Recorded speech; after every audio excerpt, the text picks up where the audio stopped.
to have Nick here and to join you all.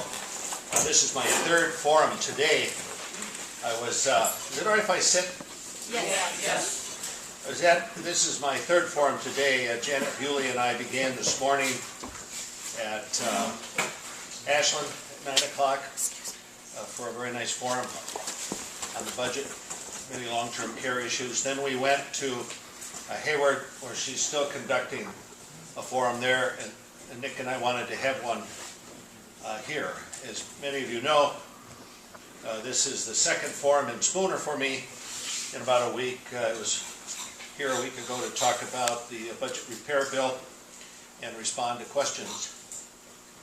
During this very turbulent time, challenging fiscal problems, the very controversial budget, it is essential that Nick and I, and Janet Bewley, other legislators engage in a dialogue with the citizens of Wisconsin to talk about the fiscal challenges of the state, discuss Governor Walker's proposals, and inform people of the adverse impacts that those proposals will have on citizens who live in northern Wisconsin and the quality of life that we have here in the Northland.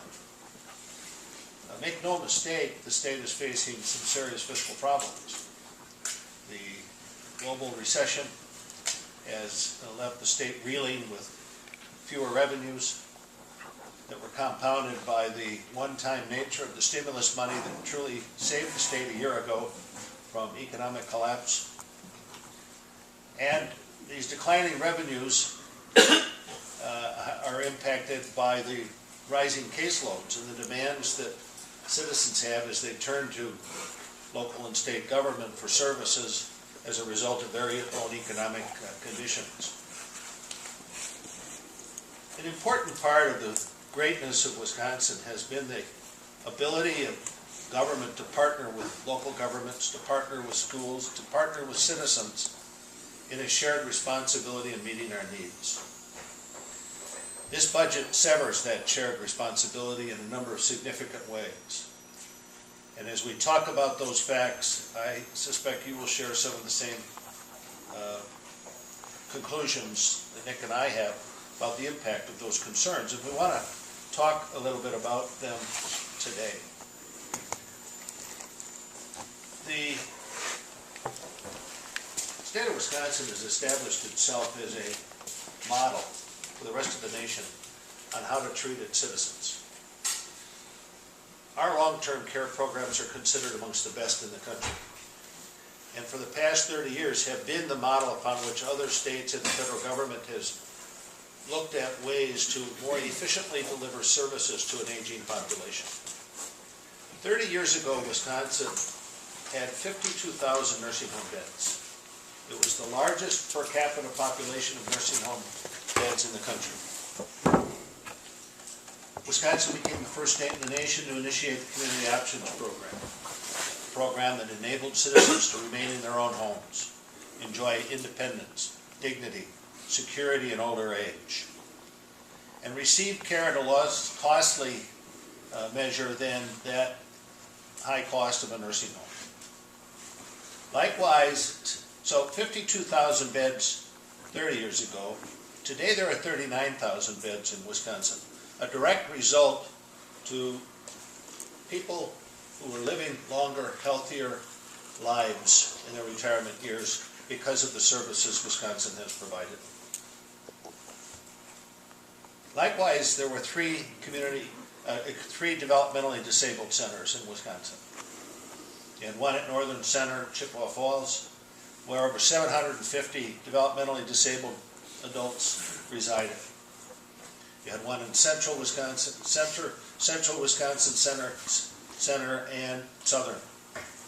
Both facilities are much smaller populations today. Chippewa Falls has closed as the result of the community integration program, whereby developmentally disabled individuals have learned to fully integrate in our communities as equals in our neighborhoods, in our workplace, in our homes, in our schools.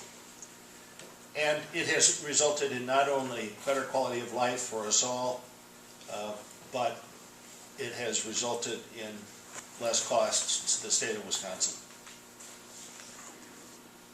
Those programs are at risk in this budget.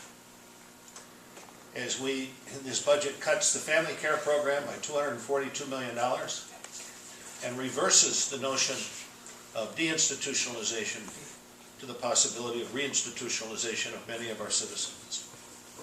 Family care has been the extension of community options and community integration, and it has been a cost-effective way to enable people to stay in their own homes. This budget freezes the number of citizens receiving family care and initiates waiting lists, many of whom will be required to go into nursing homes as their only option for care, which will be more costly and more difficult for them.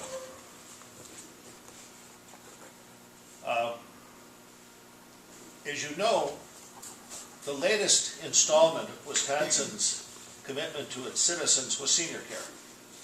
Senior care is one of the most remarkable human service programs in the country. It was created many years ago during the Thompson administration as Democrats responded to concerns of senior citizens who were literally forced to choose between prescription drugs and food or heat, or in many cases leave Wisconsin and go to Canada by bus, where the only affordable prescription drugs were made available. That program is at risk in this budget. Senior care was a national model. 85,000 citizens participated in senior care, and during the Bush administration, the program was eliminated, substituted with Medicare Part D, only to be reinstated by Senator Cole and Congressman Obey, who were able to include it as part of a budget bill and continue and maintain Wisconsin as the only state in the nation to have an alternative to Medicare Part D. When Governor Walker was commenting on his budget repair bill, he said there'll be no changes to senior care. The budget that has been revealed substantially changes senior care.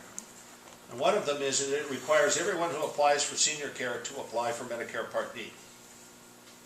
So that instead of that $30 payment, annual fee that seniors make to senior care, they now pay the $30 and have to pay the $180, which is the least expensive, the less expensive health care plan under Medicare Part D. That's happened to be the Walmart and Humana, and I used it because it was on the scale, it was your less costly.